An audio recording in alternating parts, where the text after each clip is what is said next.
A Nova Zelândia é daquelas que deixa qualquer um sem palavras. Paisagens de cinema, montanhas, fiordes, prados verdejantes. Mas muito do charme dela vem também de um detalhe simples. É um lugar muito, muito distante. Essa sensação de isolamento acabou virando parte da identidade do país. Tão isolada que às vezes parece até sumir dos mapas mais usados. Não é exagero. E não estamos falando de muita gente morando por lá. São 5.300.000 pessoas. Para efeitos de comparação, isso dá uma ideia de cidade grande, não de nação abarrotada. Quem mora ali costuma ter uma qualidade de vida bem alta. Educação sólida, sistema de saúde acessível, governo relativamente estável e uma cultura que tende a valorizar mais a igualdade entre as pessoas. Dá para entender porque a imagem que vendem por aí é sempre tão atraente. Só que a realidade econômica nem sempre segue a vitrine turística. A combinação do lugar ser pequeno e isolado trouxe consequências inesperadas para a economia nacional. Coisas que não aparecem nos folhetos nem nos posts bonitos do Instagram. E o resultado prático é meio contraintuitivo. Mesmo vivendo num paraíso, para muita gente lá fora, os neozelandeses estão saindo do país. A sensação de que tudo ali é perfeito tem um lado que empurra as pessoas para outros lugares. E isso está mudando o tecido social e econômico do país. E o mais curioso é para onde eles estão indo. A maioria desses neozelandeses faz apenas um pequeno salto, atravessa o mar da Tasmânia e vai parar na Austrália. Parece perto, mas o impacto é enorme. Mais de 10% de toda a população da Nova Zelândia hoje vive em território australiano. Isso não é pouca coisa. Em alguns casos, proporcionalmente, há tantos neozelandeses deixando o país quanto pessoas saindo de nações em conflito. E aí vem a pergunta inevitável. Por quê? Por que sair de um país tão estável e bonito? O problema é que essa fuga atinge justamente os trabalhadores mais qualificados, jovens e produtivos. Gente no auge da carreira, que seria essencial para impulsionar o desenvolvimento interno. Ou seja, o país não está perdendo apenas pessoas, mas cérebros, talentos e inovação. Mesmo com essas saídas, a população total ainda cresce, mas principalmente por causa da imigração. Estrangeiros chegam para ocupar as vagas deixadas pelos que se mudam, e isso cria outro desafio: a necessidade de integrar novos grupos enquanto a base mais experiente do país vai embora. E para complicar ainda mais, há um movimento no sentido inverso. Um certo grupo de australianos também está se mudando para lá em busca da qualidade de vida neozelandesa. E, claro, levando consigo o famoso jeitinho australiano de fazer as coisas. O resultado? Um vai e vem constante que mexe com o equilíbrio da economia e da sociedade. Então, o que faz a economia da Nova Zelândia ser tão peculiar? Antes de tudo, é o tamanho e a distância. O país é pequeno e fica literalmente no fim do mapa. Isso molda tudo. A população total é parecida com a da cidade de Sydney, lá na vizinha Austrália. E mesmo a Austrália, convenhamos, não é conhecida por ter multidões. Esse cenário tem dois lados. Por um lado, é uma bênção. Menos gente, mais espaço, mais tranquilidade. Mas, economicamente, é uma baita maldição. É muito difícil criar indústrias competitivas globalmente quando quase tudo que se pode fazer ali pode ser feito mais barato, em maior escala e muito mais perto das grandes rotas comerciais da Ásia. E isso não vale só para setores pesados. Mesmo áreas mais modernas, como serviços financeiros, enfrentam o mesmo dilema. Afinal, quem escolheria fazer operações internacionais em Auckland quando pode fazer em Singapura, que está no coração dos negócios asiáticos e totalmente integrada ao sistema financeiro global?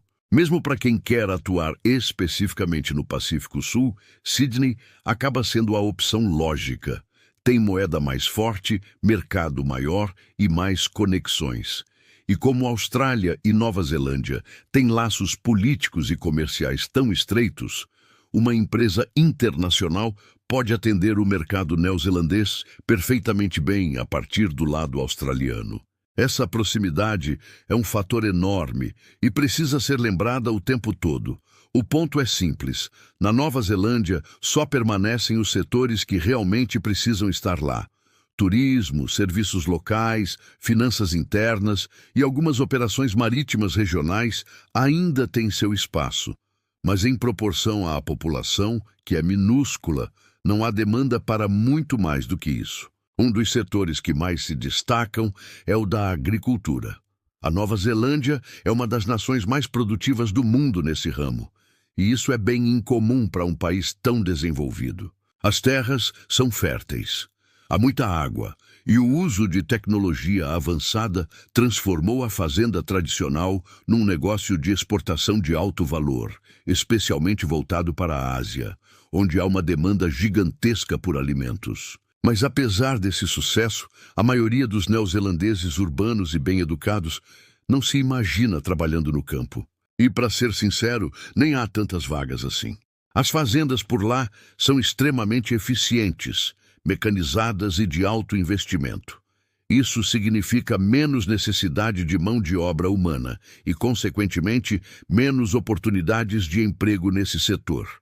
Curiosamente, mesmo com tanta inovação, a agricultura não é o motor central da economia. O verdadeiro coração econômico da Nova Zelândia hoje é o mercado imobiliário. Comprar, vender, construir, alugar, financiar e regulamentar casas virou praticamente metade de toda a produção do país. E é aí que aparecem dois grandes problemas. O primeiro, e mais óbvio, é o preço das casas. Quando boa parte da economia gira em torno de terrenos e imóveis, é natural que o custo de viver ali dispare. Mesmo com tanta terra e tão pouca gente, a Nova Zelândia tem um dos mercados imobiliários mais caros do planeta. O governo até tentou conter isso, proibindo estrangeiros de comprar imóveis. Em teoria, menos compradores internacionais significaria menos demanda e, portanto, preços mais baixos. Só que, na prática, quase nada mudou. Antes da proibição, estrangeiros representavam apenas cerca de 3% das compras. E pior, a lei não se aplicava aos australianos, que, ironicamente, eram os maiores compradores de fora. E é claro que os australianos aproveitaram. Muitos deles têm uma boa condição financeira e veem na Nova Zelândia um ótimo lugar para ter uma casa de férias ou até uma propriedade para a aposentadoria. Cidades como Queenstown e Auckland viraram destinos de luxo para quem quer viver cercado de paisagens incríveis, mas sem o perigo constante da natureza australiana tentando te matar a cada esquina. Além disso, investir em imóveis neozelandeses é visto como algo vantajoso. Mesmo com os preços altos, eles ainda costumam ser menores do que nas grandes cidades da Austrália. E, para completar, é um movimento bem mais eficiente do ponto de vista tributário. Lá na Austrália, quem compra uma casa precisa pagar o chamado Stamp Duty, uma taxa de cerca de 3% do valor do imóvel cobrada logo na compra. Pode não parecer tanto, mas quando uma casinha custa 7 milhões de dólares, essa continha pesa. Na Nova Zelândia, essa taxa simplesmente não existe. Isso torna o país ainda mais atraente para quem quer investir, especialmente para os australianos mais ricos. Mesmo assim, a maioria da demanda por imóveis continua vindo de dentro do próprio país. E nos últimos anos, o governo começou a adotar medidas para desestimular o uso de propriedades apenas como investimento, o que ajudou um pouco a reduzir os preços. Essas mudanças não foram enormes, mas o simples fato de o governo mostrar vontade de intervir já esfriou um pouco o mercado. Ainda assim, o problema da moradia continua, e é mais grave lá do que em muitos outros países desenvolvidos. Isso faz parecer uma situação simples. Jovens neozelandeses, incapazes de comprar ou alugar uma casa a preços razoáveis, estão se mudando para lugares mais acessíveis. Mas esse raciocínio não é tão direto quanto parece. Mais da metade dessas pessoas está indo para a Austrália, que, ironicamente, também sofre com preços altíssimos de moradia. Ou seja, eles não estão fugindo apenas de casas caras. O que buscam, de verdade, é oportunidade. Na verdade, o que move tantos jovens neozelandeses não é o custo de vida, e sim a chance de construir uma carreira. O problema é que na Nova Zelândia só existem empregos em setores que precisam obrigatoriamente estar ali: agricultura, turismo ou o mercado imobiliário. Fora isso, as opções são bem limitadas. Então, se alguém quer seguir uma profissão mais especializada, é natural olhar para cidades australianas maiores, onde há mais demanda e melhores perspectivas. Isso acontece no mundo todo. Profissionais de áreas específicas tendem a se concentrar em grandes centros urbanos, porque lá há mais oportunidades, mais clientes e mais recursos. Se você quer ser curador de arte, pesquisador de ponta ou gerente de alto escalão, dificilmente vai encontrar vagas desse tipo em uma cidade pequena ou afastada. O que torna a Nova Zelândia diferente é que, nesse caso, o grande centro mais próximo fica em outro país. Esse fenômeno de migração de talentos é chamado de fuga de cérebros. E, embora aconteça em vários lugares, é raro afetar tanto um país desenvolvido quanto afeta a Nova Zelândia. A explicação está justamente na relação íntima com a Austrália. As duas nações funcionam quase como vizinhas dentro da União Europeia. Cidadãos podem viver, trabalhar e comprar propriedades livremente em ambos os lados, com pouquíssimas restrições. Isso significa que, para um neozelandês, mudar-se para a Austrália é tão simples quanto trocar de cidade. E há outro fator importante: a educação. As universidades australianas são mais numerosas e maiores, oferecendo muito mais vagas e cursos especializados. Além disso, estudantes da Nova Zelândia pagam o mesmo que os locais e até podem acessar empréstimos estudantis subsidiados pelo governo australiano. Para ter uma ideia, quando o meu parceiro cursou medicina na Austrália, cerca de metade da turma era formada por alunos vindos da Nova Zelândia. E isso acontece porque há mais oportunidades de estudo e de especialização lá. Some a isso o fato de ambos falarem o mesmo idioma e compartilharem uma cultura parecida. A transição é tão suave que muita gente nem sente que está mudando de país. E tem mais um detalhe que quase ninguém comenta. O neozelandês que vai morar na Austrália não enfrenta o mesmo tipo de preconceito ou resistência que outros imigrantes costumam sentir. As culturas são tão próximas que, na prática, eles são vistos quase como a mesma galera, o que facilita ainda mais a decisão de ir embora. Ou seja, o principal motivo de tanta gente deixar a Nova Zelândia é simples, porque é fácil e porque, do outro lado, há mais oportunidades de crescimento. Só que resolver isso é uma missão complicada. No momento, existem cerca de 600 mil pessoas nascidas na Nova Zelândia vivendo na Austrália. Isso equivale a mais de 10% da população total do país. E do outro lado, há aproximadamente 90 mil australianos morando na Nova Zelândia. Mas o perfil deles é completamente diferente.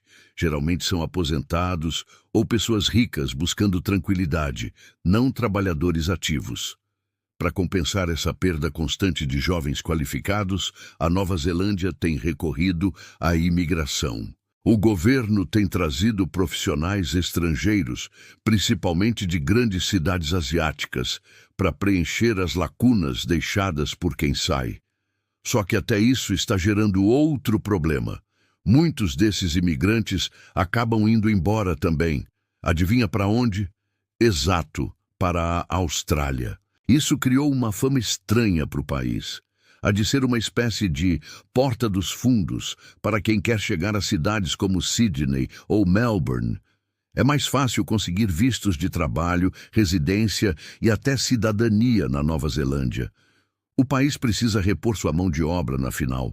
Mas depois que o imigrante consegue o passaporte neozelandês, ele tem liberdade total para se mudar para a Austrália sem burocracia. E como muitos desses novos cidadãos ainda não têm laços fortes com a Nova Zelândia, acabam fazendo justamente isso. O resultado é uma espécie de ciclo vicioso. A Nova Zelândia se torna o ponto de passagem, enquanto a Austrália vira o destino final. Assim, o país corre o risco de virar o que alguns brincam chamando de um paraíso caro de aposentadoria, cheio de paisagens lindas, australianos abastados e uma força de trabalho temporária só esperando a hora de zarpar. Talvez a situação não seja tão dramática quanto parece, mas ainda assim é preocupante. E aí surge a grande dúvida: se a Nova Zelândia está perdendo tanta gente por causa dessa relação aberta com a Austrália, por que simplesmente não fecha um pouco as portas? A resposta é que isso seria quase impossível, principalmente do ponto de vista político. Pensa comigo. 10% dos neozelandeses vivem atualmente na Austrália. Criar leis que tornem essa vida mais difícil seria extremamente impopular entre eles, e esse grupo forma uma fatia grande e influente da população. Além disso, a maioria das pessoas dentro do país apoia essa liberdade de ir e vir, porque ela traz benefícios individuais, mesmo que a longo prazo cause desequilíbrios na economia. Há também o fator diplomático. Austrália e Nova Zelândia têm uma das amizades mais sólidas do planeta. Uma parceria histórica baseada em confiança e cooperação. Romper ou restringir essa conexão não só geraria atritos políticos, como também poderia ter impactos comerciais enormes, já que os dois países dependem muito um do outro em vários setores. E quando olhamos pelo lado econômico, a coisa complica ainda mais. Sim, perder tantos jovens trabalhadores é um golpe pesado, mas muitos deles acabam voltando anos depois, trazendo bagagem profissional, experiência internacional e, claro, dinheiro. Essas pessoas frequentemente reinvestem o que ganharam na Austrália em negócios ou imóveis na Nova Zelândia, ajudando a movimentar a economia local. No fim das contas, o desafio é encontrar o equilíbrio. O país precisa criar motivos fortes para que seus jovens queiram ficar, oferecer empregos melhores, salários mais competitivos e um custo de vida mais acessível. Fácil de dizer, difícil de fazer. Mas, felizmente, a Nova Zelândia tem uma vantagem importante. Sua situação financeira é estável, com uma dívida pública relativamente baixa em comparação ao PIB, o que dá espaço para o governo agir se decidir investir pesado em mudanças. Mesmo com todos esses desafios, a Nova Zelândia continua sendo um dos lugares mais encantadores do planeta. E é justamente essa beleza, combinada à paz e à segurança, que faz tanta gente sonhar em viver lá. Sejam bilionários comprando vistos dourados ou aposentados australianos, investindo em casas milionárias à beira do lago. O país ainda é visto como um refúgio, uma joia rara num mundo cada vez mais caótico. E por mais que isso pareça apenas um detalhe estético, essas qualidades intangíveis, segurança, estabilidade, natureza exuberante, realmente contam muito. São elas que mantêm o país relevante, desejado e admirado, mesmo enfrentando problemas econômicos e demográficos que fariam outros lugares desmoronarem. A verdade é que enquanto a Nova Zelândia conseguir preservar esse estilo de vida único, ela sempre vai ter uma fila de gente batendo à porta, querendo fazer parte disso. Seja para começar uma nova vida, seja para aproveitar a aposentadoria, o país tem um charme difícil de resistir. Curiosamente, até a Austrália, que de certo modo é a vilã dessa história por atrair tantos jovens neozelandeses, depende das mesmas qualidades imateriais para manter seu próprio sucesso. Estabilidade, liberdade e qualidade de vida são bens preciosos e não dá para medir tudo apenas em números e estatísticas. Então, no fim, o que fica é uma lição. A Nova Zelândia talvez nunca consiga competir em escala com os gigantes globais, mas o valor dela está justamente no que não se pode copiar: o equilíbrio entre natureza, segurança e simplicidade. E enquanto esse espírito continuar vivo, o país sempre vai ter o que muitos outros só conseguem sonhar em ter. Se você curtiu essa análise sobre a Nova Zelândia e quer entender mais sobre como pequenas nações enfrentam grandes desafios econômicos, não deixe de se inscrever no canal, ativar o sininho para receber todas as novidades e deixar seu comentário contando o que você mais gostaria de ver nos próximos vídeos. Sua participação faz toda a diferença.